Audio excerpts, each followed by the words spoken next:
Hello, everyone. So happy to Hi. introduce our guest today. They are making up for my Wednesday day by giving me a marvellous evening. I'm going to start off by introducing themselves and telling us a bit about their books, starting with the lovely Elly. Hi, everyone. It's lovely to be back. Thanks for asking me, Kaz. I'm Elly Griffiths. I'm the author of the Dr. Ruth Galloway books, and I've just published number 15, which is here. I'm afraid only out in the UK at the moment, out in the US in April. And it's the 15th, and I'm saying last for now, Dr. Ruth Galloway book.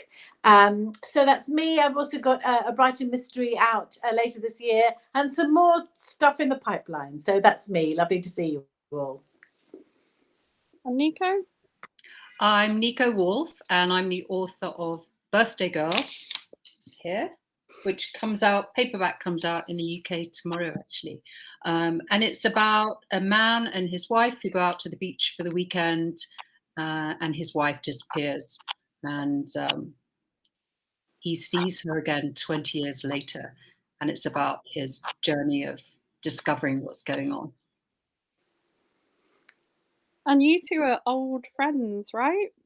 We are, yeah. We go back quite a way, yeah. So we're friends from when we were both living in London, really, yeah. So how did you meet? Well, we were go on, Nick, because we were trying to work this out, weren't we? Yeah, I think through a friend of mine, sort of lost in the mists of time. Yeah, I think my flatmate was a friend of yours, wasn't it? In fact, a couple of my flatmates when I lived in Camden were friends of yours. So yeah, so it goes back. We go back a long way. Yes. We've got so many hellos already coming in. Oh yeah, that's nice.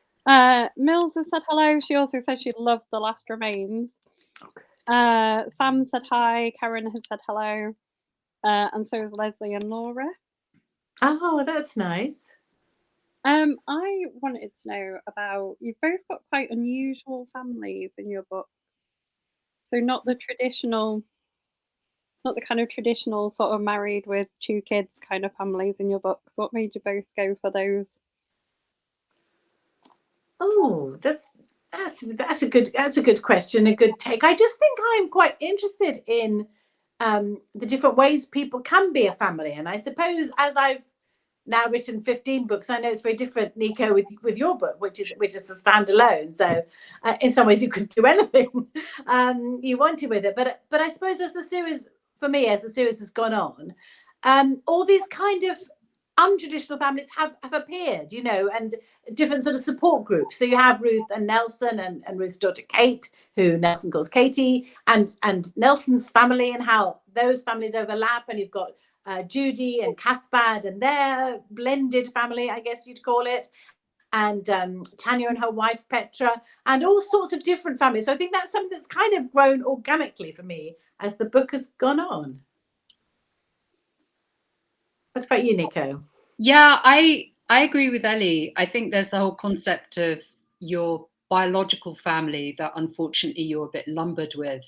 And then there's the concept of your chosen family, which is the people that you really like hanging out with and get on with.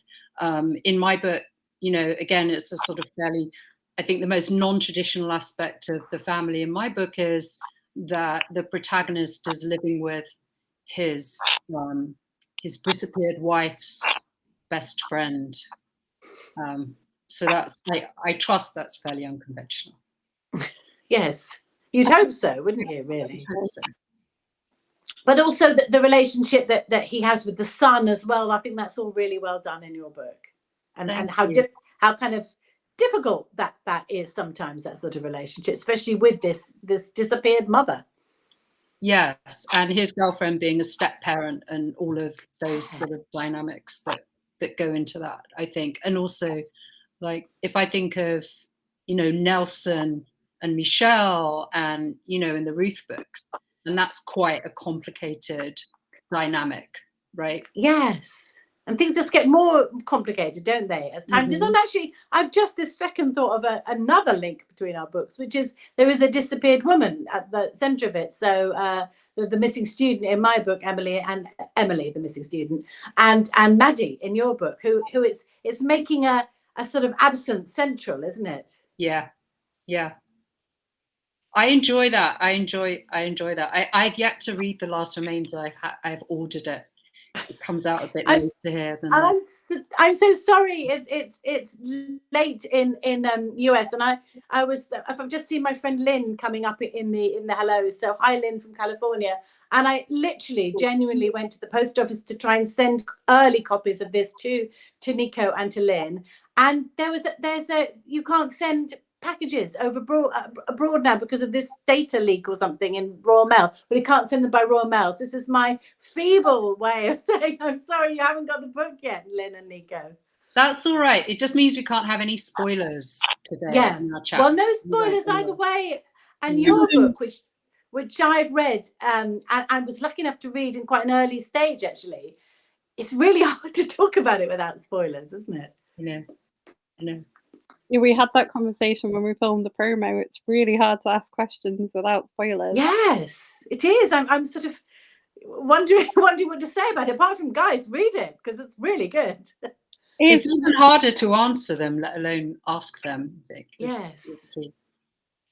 So I thought the other commonality for me, having read both of them, and they're both great, is the sort of strong locations in your books. And almost that little touch of liminal space as well, because there's a bit of a mysterious happening on a beach in Niko's book, isn't there? And we know your sort of beaches and henges and events. That's another good link, isn't it? Yeah, it's a good link. I think what's really intriguing. Sorry, I interrupted. I wondered if you tell us a bit about your locations that you used and why you chose them. Yeah, Niko, you go. Well, just to echo what you said, that's a link. I hadn't thought of that. I think, when Kaz is good at this. When I read I remember when I read The Crossing Places, when I read the first Ruth, it was so intriguing and sinister, that idea of, the sort of the marshes, and also how you can be on them and it's a perfectly ordinary day, and then suddenly you're cut off and you're never seen again. Love that stuff. But yeah, that Birthday Girl. Actually, Birthday Girl started the story of that is sort of from real life. I was out with a friend on Long Island at the beach a few years ago, and we saw an E-Type Jag, which is the car that my protagonist, as he says to the police, his wife gets into and drives away, is never seen again. And I saw an E-Type Jag, and my friend suggested that we wait until the driver comes back and we can sort of quiz them about the car because it's really beautiful, which I did. And the driver asked me if I wanted a ride. And of course I said yes. And it was really fun, and we just drove around for half an hour. I drove around with this complete stranger. Half an hour is quite a long time. Half an hour, yeah. And when I came back, I came back safe and sound. But later that day, I sort of thought to myself, gosh, what if I hadn't? So that was a sort of what if of the book. I think a lot of readers have that. You sort of base something off a sort of real life event. But when I read the Ruth books, I just, I'm sure a lot of people have the same thing, where it's now on my sort of to-do list, go to Norfolk and to, go to all the different, what I see as scenes, like in a movie. Even Ruth's house, I have a very clear idea of that in my head. So I was going to ask Elly, does that actually exist? Is that house an actual place? Well, we must, next time you're over here, we've got to do that pilgrimage, that Norfolk pilgrimage. Well, it's interesting, isn't it, how things sort of exist, but we change them in our heads as writers, I think. So I've talked lots, and I know I've told Kaz the story before about how, Andy, my husband, and I, who's an archaeologist, were walking across Titchwell Marsh, and he made a comment about marshland being sacred because it's neither land nor sea, but something in between. That prehistoric people thought that marshland was a link to the afterlife because it's neither land nor sea, neither life nor death. It was this kind of in-between place, as you say, Kaz, liminal. And that's where you find bodies buried there. So this was at Titchwell Marsh, which is a real place on the North Norfolk coast. And at Titchwell, if you sort of look out, there's a hotel there called Briarfields. And if you look out from Briarfields, there were 3 little cottages there. And that in my head was where Ruth's cottage was. But when I wrote the book, I slightly disguised it. I said North Norfolk and I called it the Salt Marsh. I made it a bit generic. And I think that was because I was a bit worried that people wouldn't like having a dead body on their doorstep, really. You know, if I said exactly where it was. But since 15 books later, I've got to know Norfolk people much better. I know now that they don't mind at all. They love having dead bodies on their doorstep. So I think as the series has gone on, the places have just used real names. You know, I've just I think the house at Sea's End is sort of Haysborough, but I kind of hidden that a little bit. But now I think I've just used the names. But of course, people don't realise so that the locked room is set in a place called Tombland. And a few people have said to me, "Oh, you're so clever. You've thought of this place called Tombland." And I wish I was that clever, but it really is called Tombland. The centre of Norwich really is called Tombland. Rather disappointingly, it comes from an old English word just meaning open space, because it was a marketplace. But Tombland, I mean, who could make that up? So I think as time has gone on, I've just used the real place names, because often they're even better, really. We've got some questions coming in for you guys. I've been told I've got a nice product plug with my coffee cup. Oh, what was your coffee mug? Hey, UK Crime Book Club! Yay! It doesn't actually have coffee in it, though. What's it got in it? Gin? Yes. Mills wants to know if there's going to be another Harbinder book. And then there's a question for you, Niko, next. Yeah, I think so. So there have been 3 books with Harbinder, and it's not a series in the way that Ruth is a series. So that there's Stranger Diaries and Postscript Murders and now Bleeding Heart Yard all feature D.I. Harbinder Kaur, and there will be another book. I think this one will focus on the characters in the Postscript Murders. So it'll be back with Edwin and Natalka and Benedict, but Harbinder will definitely be in it. Yes. Brilliant. And you've been asked if your books are on audio. Me or Niko, or both of us? Niko's been asked if your books are on audio. Yes, it's on audio. It's on Audible. They got Hachette got a really, really great actor, Adam Sims, and he does all the voices really well. He gets the American accent because he's American. He gets the British accent, so super cool. Because that's hard to do, isn't it? If you're American, someone's doing a British accent, or the other way around is hard.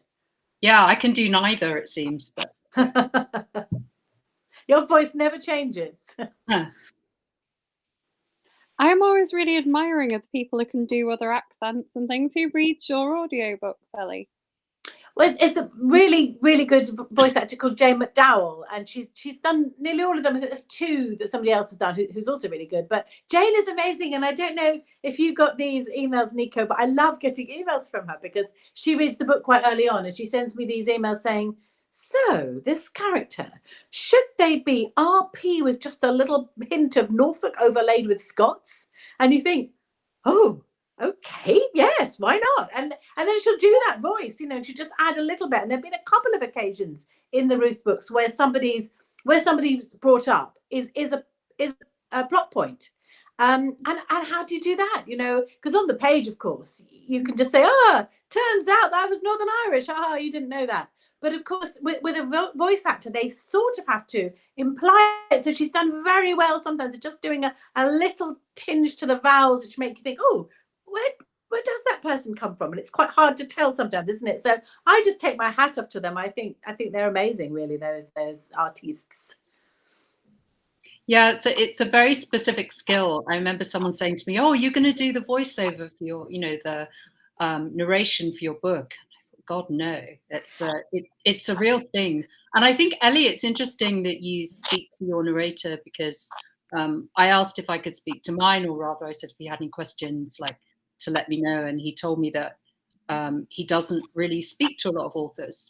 But I think that if you work very closely with character and, Paz, as you were saying, with location, there are a lot of different accents, and the way someone speaks informs their character and vice versa, right? So it's really nice when someone asks you if they've got it right. Like as Elly was saying, should it be RP? How should this person speak? How do they express themselves?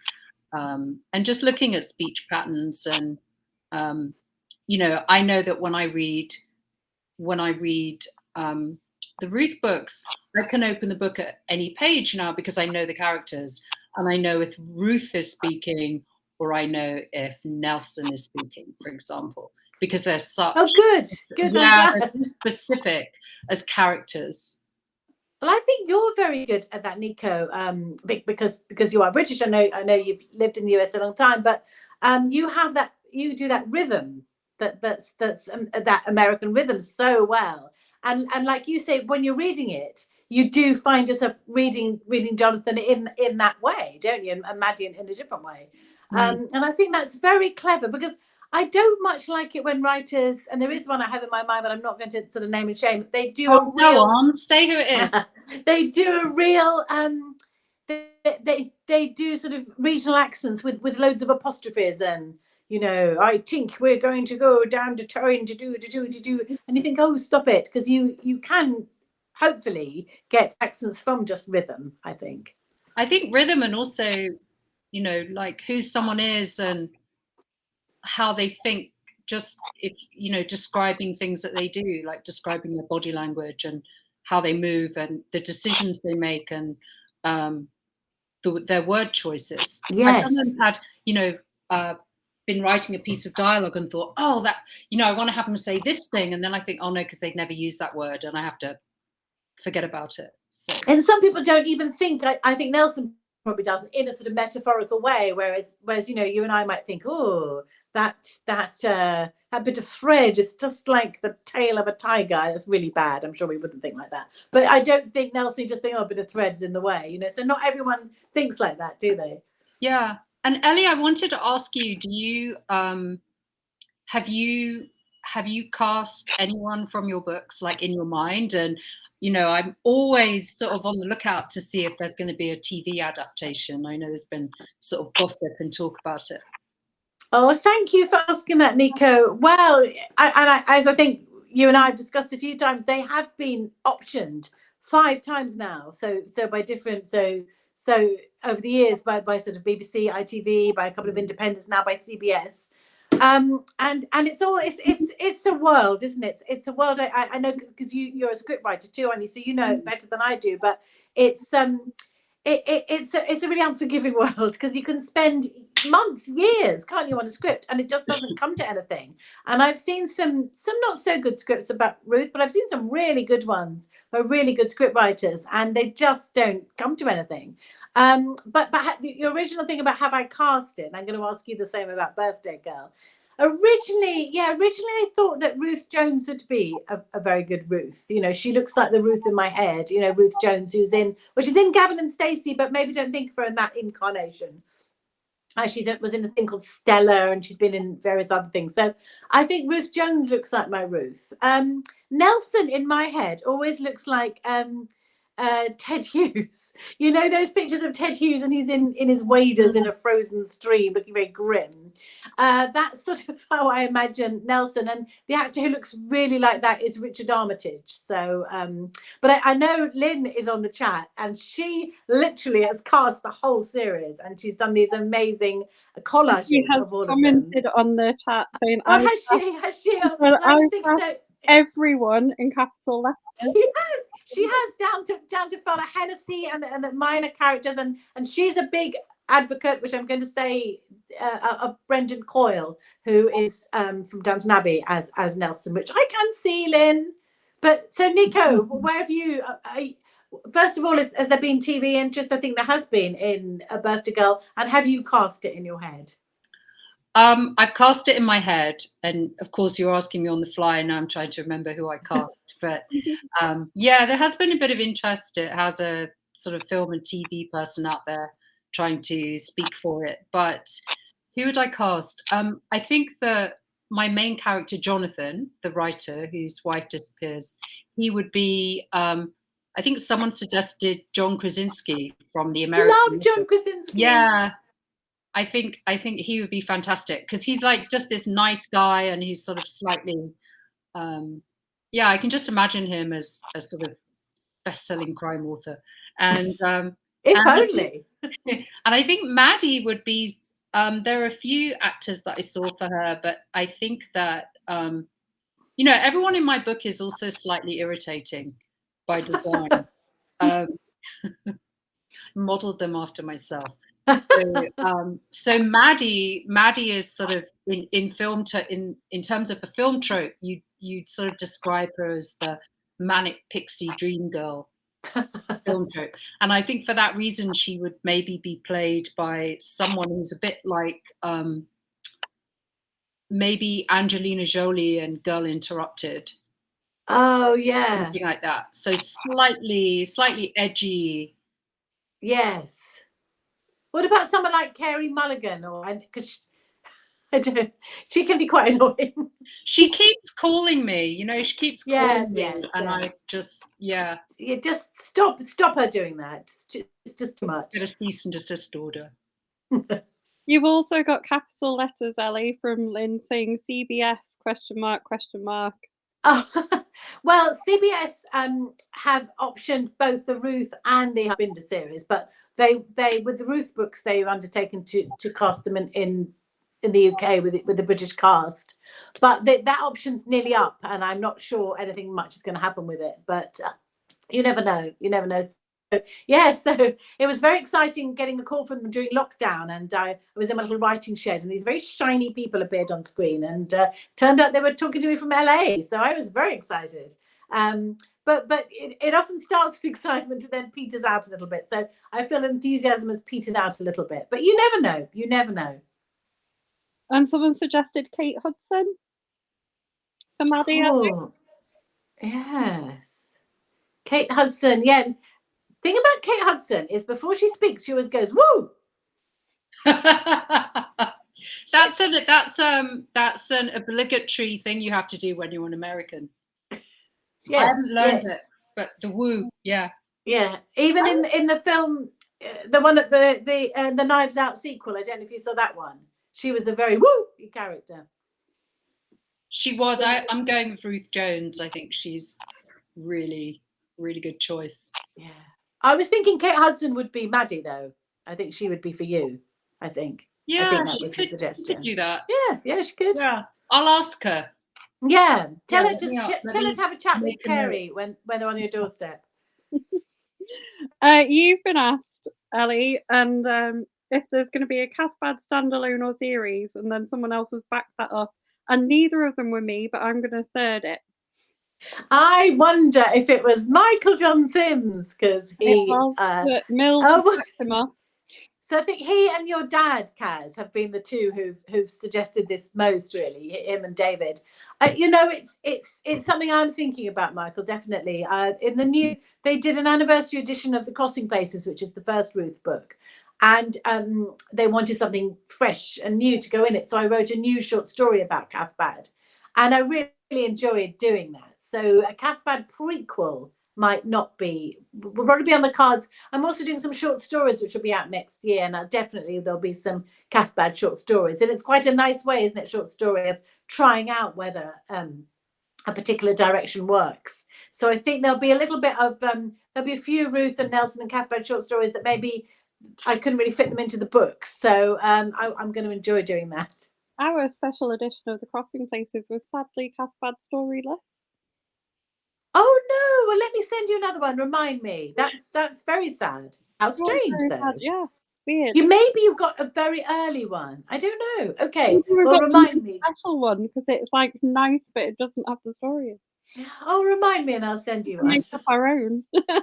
Yes. Niko, are you tempted to write a series?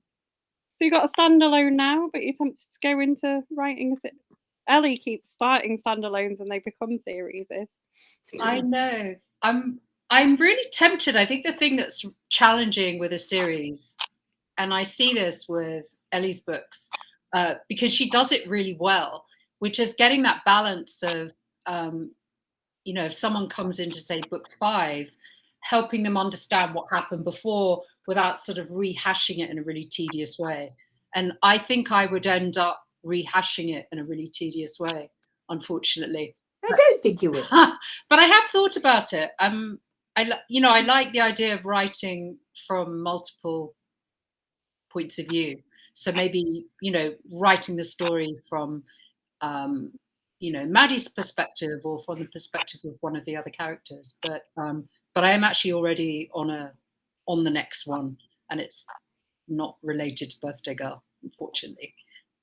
I really like the police characters in Birthday Girl as well. I felt that either of them could have had a series. Thank you. Oh, Yeah. Definitely a story of their own. Yeah, definitely. I liked how you hid in The Last Remains little nods to some of the other books.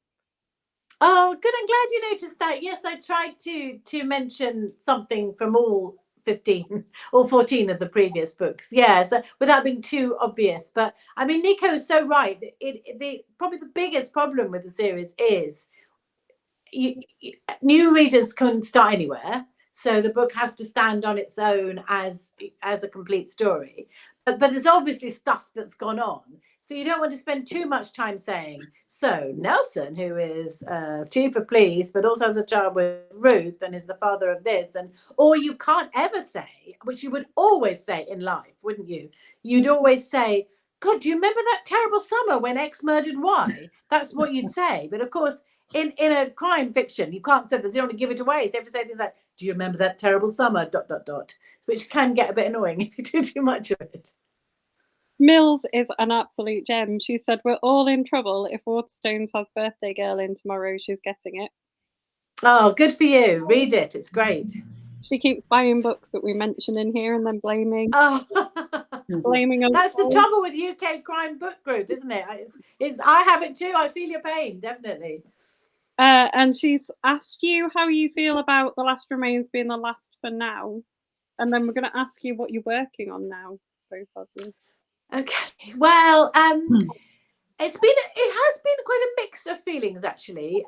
So I had decided that it would be the last for now. And that was kind of, for me, it felt very obvious that that's the way things were going with the series, and that there's a will they, won't they element for those who haven't read the books. And there does come a point when you have to say whether they do or whether they don't. And you do find out in this book whether they do or whether they don't. So I knew that it would come to an end, at least a pause for now. So I was kind of a little worried about doing that, hoping I'll be able to do it justice, hoping I'll be able to bring all the themes that I wanted in, tie up all the loose ends, not just in this book, but from the beginning. And there are a few left hanging from some early books. So I did that, and it was quite hard work. And I was very, very pleased when I'd finished it, because I did feel, I don't know if you can hear the bells ringing. I'm talking to you from Cambridge, where I'm teaching. And there's some lovely bells chiming there in the background, very, very spooky sounding. So I was quite pleased when I'd finished that. I felt it was all tied up to my own satisfaction. And then I started to miss Ruth. And I didn't think I'd feel like that. I thought I would just think, oh, phew. And actually, when the book came out in the UK in February, people seemed to like it. And that was another big, big weight off my mind, because anxiety about the books just comes more with each book, really. So I was really pleased at that point, and now I'm missing her. Terrible old Ruth. Who knew that she'd make me miss her so much? So yes, so that's how I feel at the moment. Slightly missing Ruth, but also very happy to have a break. And to answer your other question, Kaz, I've just finished the 7th Brighton mystery, which is called The Great Deceiver, and that's out in September. And it's bringing the story up to 1966 now. And then I'm going to write something new. So I'm not going to say anything more about that, but you will be getting something new from me. Exciting. What are you working on? I hope so. What are you working on, Niko? I'm working on a book about two people who work in the AI industry and artificial intelligence, as I do. So, but it's not autobiographical. So it's about co-workers, and they become enmeshed in a very strange relationship, which goes horribly wrong. And that's all I can say. Because I haven't figured out the ending yet. So. No, well, I haven't with my new thing. That's why I'm sounding a bit vague. But if I wanted to ask you, Niko, actually, as I know you work in AI and artificial intelligence, what do you think about all this the things that we're often told that AI will soon be able to write a novel. Do you think that can happen? Do you think we're there yet? I think it depends on the novel, probably. It does. I mean, when you prompt it with particular questions and, please write 2 paragraphs in the style of Elly Griffiths. Wow, could it do that? Could you ask it to do that? I think you should try it. I think it probably could, but here's the thing: it can't write your whole book. And I think if your books were more generic, I think it could do it. But I think, as we were saying, because your books are so specific and the characterization is so specific, and the characters develop over time, I don't know how easy it would be. They could probably write one of Jonathan's crime novels, because Jonathan in Niko's books is a crime writer, and his descriptions of his books are hysterical. I have to say, he doesn't think they're hysterical, but they are very, very good. He this isn't a spoiler, but he does discover towards the end of the book that he's really been writing the same book over and over again, and they're really formulaic and just quite cringe-worthy and dreadful books, which nonetheless sell well. So somebody like him, you could probably put that prompt into ChatGPT. But as I say, it doesn't have the ability to come up with pages and pages and pages yet. But that's only a matter of time, I think. So at the moment, it would be like it would do a few paragraphs. Yeah, it could do a few paragraphs. It's not perfect, but I also think if you wrote, because you can edit, so you can give ChatGPT a prompt, and that's why people are writing, using it to write emails and reports and do their homework, because you put the prompt into it, and it spits out a lot of text, and then you can just go through and edit and change a few words and make it how you want it, which is like really useful and sinister. I've got 2 thoughts about that. One, that it's quite stressful as a teacher, because I was lying and tell the kids that when I read the work, I can tell if they've written it. So I know if they've not done it in their own words. Like, there's a mystical sense that you have as a teacher that you just know. Well, maybe there is. Maybe there is, but maybe I've just made it up. And also, I think it'd be a really fun experiment for an author to get it to write a couple of paragraphs and then just put it into their book and see if anyone could tell.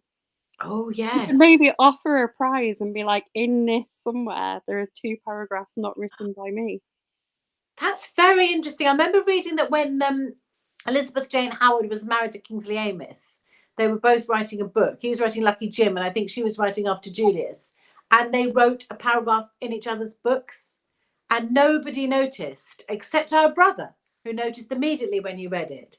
And I have read, because I'm a big Elizabeth Jane Howard fan, I have read the book, and I think I know the Kingsley Amis paragraph in the book. And she said that when they were writing in each other's styles, he suddenly became like her, like sighing and finding it all terribly hard work, and she became like him, laughing and having a gin and tonic. And it's very interesting, isn't it? I wrote a short story once with Leslie Thompson, and we were writing in the style of each other's characters, and it was really interesting thing to do, I have to say. Would you be tempted to write together? Oh, I don't know, Niko. It would be odd, wouldn't it? Yeah, it would be very strange. Maybe we could put it into ChatGPT and see if it come up with a hybrid.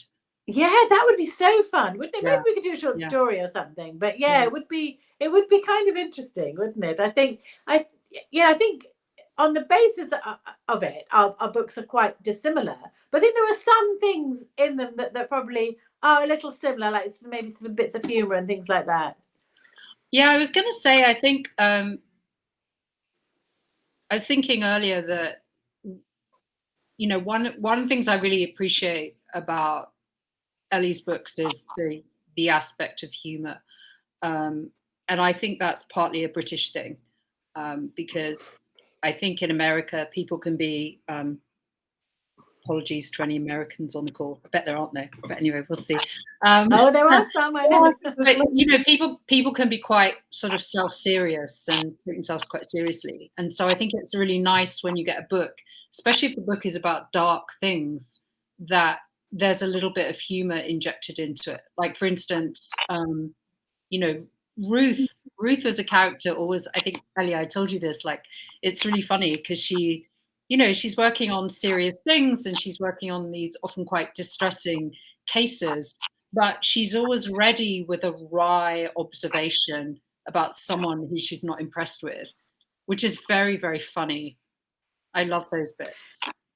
I'm so glad you like those bits, though, because sometimes, and obviously I'm not complaining about my review coverage because I have to say it's usually lovely, but people don't often notice those bits. But sometimes people say to me, are you like Ruth? And I don't think I am, really, and I don't know whether you'd agree with that, Niko, but I don't think in essentials I'm very like her. She's an introvert, for one thing. She doesn't like parties, imagine that. But I do think the moments when she speaks in that sort of wry way, I think that is when you maybe hear my voice in Ruth. And I do like writing those bits, I have to say. And I love the humour in your book. And sometimes Jonathan isn't aware of it himself, you see, but it is definitely there. And as I say, some of the writing bits as well, which were so spot on, really did make me laugh. Yeah, I think little nods to that in Ruth, isn't there, about why would people go to see an author talk? Yeah, yes, I really enjoyed writing that bit. So Tanya, one of the characters who I enjoy writing because she's so different from the rest of the police team and different from me, but I think she's a very admirable character as well. But she goes to a bookshop, a real life bookshop, Toppings in Elly, which I love, and she sees a notice board advertising an author talk, and she said, "Why on earth would anyone pay to listen to an author? People are weird." And I did enjoy writing that. But thank goodness Niko and I are very grateful people do, by the way. So it comes as no surprise that Elly is one of my, what I call my shut up and take my money authors. So you bring out a book and I'm going to buy it. And has been for years, like literal, probably more than a decade now. Who are yours? Oh. Niko, have you? Yeah, who is it? It doesn't matter what the book is about. It says their name on it. You're just going to buy it. Oh, I've got a few, and some are really close friends, like Leslie Thompson and William Shaw. And even if they didn't very kindly give me their books, which they sometimes do, I would definitely buy them. And sometimes I buy them as well as getting a proof from them as well. So yeah, Kate Atkinson as well. David Lodge, if he wrote a new book, I'd be out there. CJ Sanson, who writes the Childlake books, I always buy those, even though they're huge. The last one is called Tombland, and it's like a tomb. But yeah, and just when you see they've got a book coming up, and you think, oh, I've really got to get that immediately. It's still an exciting feeling, isn't it, when you have something like that? Who are yours, Niko? Did you just say Tombland? Did you say earlier that no one would ever make up that name? Yes, exactly. It's the same place. It's set in Norfolk, in the middle of Norwich. Yeah, and it features a pub called the Maid's Head, which was a hotel, a pub in Tudor times, and you can still stay there. Isn't that cool? Yeah, it's really cool. That's one for our tour when we do the tour. I think, as I said, well, I read all Elly's books, obviously. Get very annoyed, and I think I only recently discovered that I can actually get hold of them even though they haven't been published here yet. So that's a recent exciting discovery of mine. Sometimes I'm a bit slow. So I think anything by Edward St. Aubyn, his Patrick Melrose series. So anything by him, Alan Hollinghurst, Bret Easton Ellis. I just read The Shard. He's got a new one, hasn't he? Yeah, The Shards, and it says, ostensibly about a serial killer, but that's really, really good. And Donna Tartt, I think. Oh, I'm a Donna Tartt. Yeah, I think we're both fans of The Secret History, which is a murder story, but also, I guess, about friendship and also quite dark. It's great because it starts with that murder, doesn't it? And the snow had lain on the ground, after Barnaby killed. The first couple of lines that So I know a few crime writers. Mark Edwards is a huge fan of that, and we had a little writing group of a few writer friends of mine. We were rereading it together. But I love Secret History. Yeah, I love Donna Tartt. Unfortunately, she only writes a book every 10 years, doesn't she? Get going faster, Donna. But she always writes a very long book, so you know. Yeah, that's true. That's true. Maybe that's why it takes 10 years. Yes, maybe it does. Maybe she's just sensible. Maybe she just doesn't let people, she doesn't get on that treadmill of doing a book a year. But yes, well, Niko writes at a slightly slower pace than me, don't you? Also because you have a real job. But it's definitely worth waiting for. Someone here, and I'm going to guess it's Lynn, has said that they have gone 5,000 miles to see an author. Wow, that's got to be Lynn, right? I wonder if it is Lynn. Yes, well, that's it was really lovely to see Lynn in person last year, and she came to Harrogate, and it was really, really good fun. Got to hang out with her and Leslie and William. So I'm very glad you did, Lynn, if that's you. I think it was Lynn, and that was one of my highlights of Harrogate as well. Seeing. Oh, wasn't it? We saw Steve and Lynn, and they'd come all the way from America and then they met each other in Harrogate, which was really cool, wasn't it? Yeah, from California. So we've got two members. There's another one called Steve, Niko, and they're really active in here. The two of the kindest, nicest people. Nicest people, yeah. You could ever imagine that you would meet, and they were both in Harrogate, and it was so lovely to see them. And there was something sort of surreal about them both coming from California, and they're meeting in Harrogate, a nice little Yorkshire town. Yeah, and it was Lynn who commented about. Ah, right. I thought it might be Lynn. Well, we're glad you did, Lynn. Oh, and Sam has got a question. You both said earlier that you don't know the ending of the books you're currently writing. Is that terrifying? It's a bit, I think it's annoying because I part of me likes the idea of the choose your own adventure where you get to have alternative endings. It's not terrifying. It's more a little bit. It's sort of interesting. I think I tend to write a book. I usually have the beginning and the end, and then I have to fill the annoying bit in the middle. That's my thing. Sort of get from one side to the other. I have about 6 different endings at the moment, so 6 different scenarios. Yeah, it's a bit terrifying because you want to make the right choice. You want to make the right decision. It's also quite fun, though, isn't it? Don't you think? Yeah, it is fun, and I think also like that's just with writing generally, right? Like if it's an agony, you shouldn't do it. Like it should be something that's fun, really. Even if and then I think fun things. And then I think it's fun for the reader too. Sam, I now I'm quite used to that because I changed my writing sort of approach about 5 books ago. I used to always plan out, and I always knew what happened at the end. I always knew who did it and why. But I think from the I did say Secret History, which I didn't write. The Stranger Diaries was my first standalone, and that was the first time I didn't have a written plan. I wasn't quite sure how it was going to work out. And I think it's my most complicated plot because it's told from 3 different points of view, and it's got this Victorian ghost story running through it. And somehow that worked without writing anything down. So since then, I haven't written anything down. And I've always, quite often, gone into a book thinking, I'm not quite sure what's going to happen. Even with The Last Remains, I think I had the murder quite sorted out, but with the Ruth Nelson storyline, I still wasn't sure as I was going through it, really. So, but now that doesn't scare me. Now I do try to, well, maybe a bit, but I think as Niko says, I try and embrace the fun of it, really, and the sort of creativity of thinking it could be anything. Don't restrict yourself. It could be anything. So, and I suppose the only thing that writing, well, I've written 28 books as Elly, and 5 under my own name, 4 under my own name. I think the only thing that's taught me, because I wish it had taught me more, I wish it was now really easy, but the only thing it has taught me, I think, is to sort of have faith that will work out, that there will be an ending and that one will come up. But quite often I'll write something and I'll think, and I've had this conversation with Leslie before where we'll think of something, we'll think, wow, that's a good clue. We don't know what it's a clue to, but you just have to trust it's all going to work out in the end. The Stranger Diaries had me so convinced that was a real Victorian ghost story. Oh, good. I spent ages looking for the author. I was trying to see if they'd written other ones. Oh wow, I'm so pleased. So that's great. Actually, it's a slightly weird thing with that because it's some made up person called RM Holland.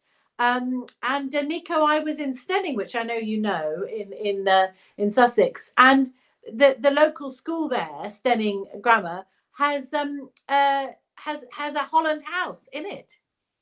Ah, So that's spooky. I had the same experience as Kaz though, because I started that book, and from the very first page, I just thought, oh, I wonder who this is, and I think I tried to look it up and just. Oh, good. Yeah, I just kept coming back to your book, so it was quite clever. Oh, that's real. I'm so pleased. That's made my day, you two. I'm so glad. Yeah, I was like, why have we not heard of this Victorian ghost story author? Yeah. Oh, good. Oh, good. I love Victorian ghost stories, so maybe that came out in it, and it was really good fun to write my own. I have to say, it really was fun. I liked your suggestion of a choose your own adventure style thing. I'm now imagining a choose your own adventure way through both of your books. Oh, it would be quite fun to do like an updated version of those choose your own adventure books, wouldn't it? That would be fun. Yeah. Although, talking of which, also, I think in the editing process, sometimes the ending will get changed for the better. Yes. I think, because I know when I wrote Birthday Girl, I feel like I had the ending one way, and it was more or less the same ending, but my editor helped me kind of finesse it and made it a lot better. And I think it's nice to be sort of open to those things when you get another pair of eyes on the work to consider other changes. I really like that process as well. And my editor, Jane, always says that one of the things that an editor often does make suggestions about is the beginning and the end. You know, quite often you could lose a bit from the beginning, and maybe you could lose a bit from the end. So I think that you're right. Actually, it's definitely something where it can change in the editing process. And something that I quite often do is sort of forget to put bits in, and Jane will say, well, you never told us that happened. You have to write that bit so we know. And I suppose when you get to the end, you're rushing, aren't you? Because it's exciting when you're near the end. You think, oh, I'm nearly there. But maybe do you think that, Niko? Because you often, with you have the end, but it's the middle you have to work on. It's the slog through the middle. I mean, I've made it sound really awful and like an agony, and it's not. But yeah, it's I come up with the beginning and the end, and then it's like what happens in the middle. But yeah, that said, it can change very slightly. I have a tendency to be, I think, with my work sometimes, especially the ending, I can be a bit over dramatic. So I know definitely in Birthday Girl, my editor kind of pulled me back a bit, and that was a really good decision. I know what you mean though, because you're just getting there, and you want a big explosion, don't you, of excitement? But I think you're a very restrained writer generally. Do you write stuff down, Niko? Do you have like a chapter plan or anything like that? I don't have a chapter plan. I have a book that I keep by my bed. Oh, cool. In the night, and I just write stuff down. I scribble things down in the middle of the night, and then I wake up in the morning and can't read what I wrote because I wrote in the dark, which is probably a metaphor for something. I just don't know what. Do you have a dream and you think that's a great solution, and write it down? Yeah, I think like I have dreams where I become really rich and famous. I think that would be a great solution. But yeah. But I write things down, but I'm not. You were just saying, Elly, about being, writing a chapter plan or writing a plan for the book and all of that. And I don't do that. Again, I have the beginning and the ending, and I've tried writing a chapter plan. I've tried writing synopses, and it's quite difficult. But I do have a document where I write down all my notes, and as I transfer things, if I transfer things into the manuscript, I sort of cross them off. I have a notebook like that too. And something about writing things longhand. Do you think there's something about that cements them in your mind? I'm here teaching at the moment, and even my sort of lecture notes I write longhand because I think it cements them in my brain somehow. That's the hope, anyhow. I'd like to think there was something in that, because it just sounds really nice and reassuring, but I don't know that there is. Yes, a message from your brain on my, to your hand, computer, and it wouldn't make any difference. Have you ever had a conversation with your editor about a change that you've really kind of resisted or not wanted to do? I have. I mean, I've been really lucky, actually. And I think a lot of people know how unusual this is, because I've had the same editor for all the Elly Griffiths, all my Elly Griffiths books, so all 28 of them. I've had this most amazing editor called Jane Wood. So really it has been a journey that we've gone on together. But there have been occasions where Jane has said things I just haven't wanted to do them. And I don't know, looking back, this is a very small example, but it was an example. So in the first book, in The Crossing Places, there's a moment towards the end where Nelson and Cathbad are going across the marshes at night, and Cathbad falls and nearly falls into the quicksand, and Nelson sort of pulls him out, and he says, "You're not dead yet, Cathbad." And I wrote in the book, it was the first time that Nelson had called Cathbad by his chosen name rather than his given name, but neither man noticed this. And Jane said, you should take that out, because you're coming out of their point of view. That's authorial. It's bringing you out of the story. But I loved that line so much I left it in. But now I think, maybe Jane might have been right, and maybe it was a bit authorial. But after, most good editors, and I used to be an editor, not nearly as good a one as Jane, but I used to be an editor. And you do have to know when to not push. And there was another character that Jane didn't want me to kill, but I did kill them. So who knows? In the first book.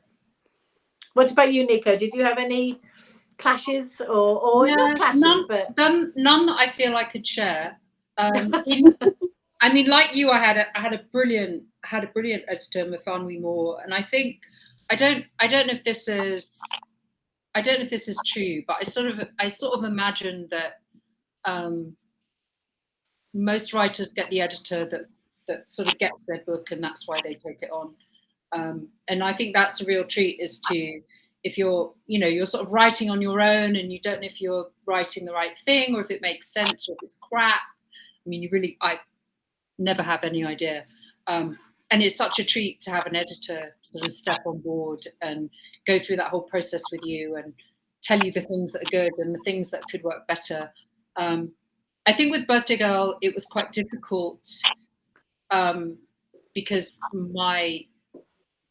my team was English, and Birthday Girl is written mainly in the American idiom. So, they were wonderful about it, but one of my priorities was to make sure that when it was edited, they kept in things that may not make sense for an English person, but is the way that an American would speak. And sometimes it may appear slightly grammatically incorrect, but it's how people speak here in a certain way. It's little things, isn't it? They're little subtleties, but they are there. Yeah, but I think, like Elly, that line that you were talking about was that, it's the first time he called Cathbad by his name, right? How the men spoke to each other. Yeah. I'm on your side with that. Oh, because I think that is a subtlety. I think it is a nuance, because you didn't then add, if I'm remembering, you didn't then add why they did it. No. And that was the nice thing about it, is you state a fact, and then we as the readers are left to infer, like, oh, what does that mean? And we good. Yeah. Good. And we sort of infer the meaning. I thought that was really nice. And I think editors expect you to push back a little bit. Jane says that I tend to do 99% of what she asks, or 90%, I think she says, and I think that's probably about right. Mostly she's just dead right. Absolutely, you need to explain this. What's going on here? Is it still Thursday? That sort of stuff. Mostly she's dead right, but there's a few. Just you've got to push back on a few little things. Yeah, continuity errors. Continuity, yes. Yeah. Oh my goodness. Yeah. It must be a special job being an editor, because I don't think I would notice. Oh, I think you'd be quite good at it, Kaz. It's a great job. Now, as I think it wasn't nearly as good an editor as I think I was. but it is a lovely thing to do, to be able to sort of work on a book and develop it with the author, and it's always with. But I'm not so good at spotting continuity. Usually you get like a structural editor who does all the fun stuff, like move this scene there or change the ending. Then you get copy editor, and they're the ones who are really, really good at, no, you can't take the A14 there and things like that. And though that's the bit I wouldn't be good at. But thank goodness for copy editors, because they save you time and again from doing awful things. Like the worst thing I ever wrote was that, and I'm a big Archers fan, as I think Niko knows. I said they were listening to the Archers on a Saturday. It's the one day the Archers isn't on. Why didn't I spot that? But usually it's the copy editor who saves you from such things. We have 3 minutes left. Oh, I know. How's that happened? Because you've been so great to talk to, both of you. So finishes off with a reminder of your books. Show people what they're going to go and buy if they have not bought them already. Because as Mills was saying earlier, you've got some potential buyers in the group. Okay, you go, Niko. Okay, Birthday Girl. Yay. This is the hardback, actually. So the paperback, which is out tomorrow, has a different cover. It's a very cool cover, actually. Lots of yellow, color of madness, and and they haven't arrived yet. I think either because the Royal Mail isn't shipping things, or because they got eaten by foxes. Here is the other reason things were not getting out of the country. So. They haven't arrived with Niko yet, but guys, you will be able to get them in the shops. They are in the shops, so go to the shops. Good. Yeah. Elly. Yes. So it's upside down. They were great. I'm so experienced. You can tell I've done this before. Here we go. The Last Remains. It's book 15 in the Dr. Ruth Galloway series. Is out now in hardback, ebook, and audio. I'd love it if you read it and let me know what you think of it. And the next book to come out will be the book 7 in the Brighton Mysteries. And what are your next events, both of you? Oh, I will be at Crime Fest in May, I think. I will be at a very, very special event in June, which is the UK Crime Book Club actual real life event in Leeds, which I can't wait. And I will also be, in the meantime, I'll be in the Shetland Islands, which is super exciting. And then in July, I'll be in Harrogate. And there's lots of other stuff that I've forgotten. I don't know about you, Nick. I think, as well. Sorry? Aren't you in Hay Festival as well? Yes. Oh, guys, thank goodness for you. Yes, I'm actually at Hay the day before I'm in Leeds at the UK Crime Book Group. So both those things will be great. Niko, what about you? I'm not sure. I think my next event is going to be washing my hair. So can we all come? You are welcome to. Yeah. And then all that's left to say is thank you both. It's been an absolutely magical hour. Thank you. I've loved it. It's lovely to see you, Niko. And thanks, Kaz. It's been really fun. Yeah. Read Birthday Girl, guys. With people saying they're going off to buy Birthday Girl, and Laura said lots to add to the library shopping list. Oh, sorry about that, but I'm glad as well. But not sorry. Not sorry. Yeah, definitely. Yeah. Thank you both. Okay. Bye. Bye, everyone. Thanks, everyone. Bye. Bye. Thank you.